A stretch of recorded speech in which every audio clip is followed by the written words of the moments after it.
answers really didn't come down to Maryland. So it's like, how did you end up here? That's one of the big questions that I got asked all the time. How'd you come over here? How'd you end up here? And the other typical question was, where are you from? No, really, where are you really from? Why is that the go-to phrase for most of us? That's my question. Because walking in, it's the first week, and how are people already asking that question? I deserve to be here too. And seriously, it felt like I was being hit right in the gut twice. First, because I'm a woman of color. Why is that even tolerated on campus? And I know that administration is trying to do the best, but it's like, after constantly seeing people go through it and saying something and then getting ridiculed because you know what they've gone through and speaking up for it, it gets tiring.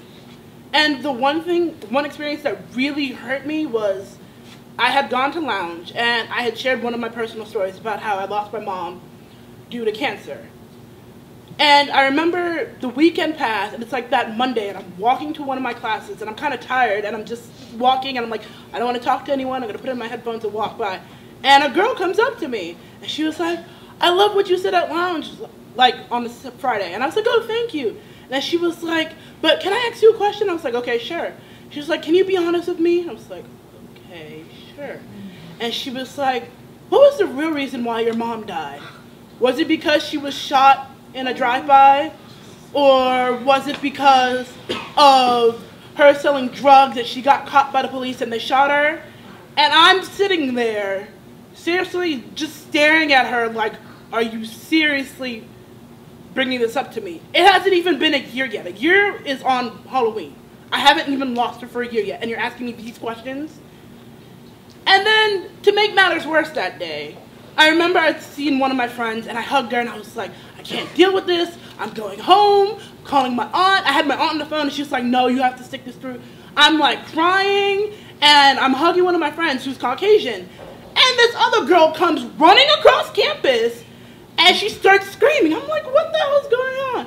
And she's screaming, what are you doing hugging her? Don't you know your place? You know you're not supposed to be touching. And I'm standing there like, have we really gone back to slave times? I thought we were in the 21st century. What is going on? And I seriously pull out my phone and I look at the time and the year, and I'm like not to put it off, but it's like I'm shocked. And I'm seriously looking like, is this the 21st century, or are we back at slave time? Things like this should not even be occurring on campus. So when I question myself every day, like, why the hell am I here? And everyone's like, no, you deserve to be here. You won that scholarship to be here. I question it sometimes. Because if people could go to the point of questioning why my mother died when they weren't there to see her dying on her deathbed and not being able to do anything for it, why should I be here? What's the point of being here if we say we are a diverse community that includes everyone, no matter what your race, your sexual orientation, your gender? If that's the case, then why am I here if that phrase is just a phrase? Honestly, answer me that question.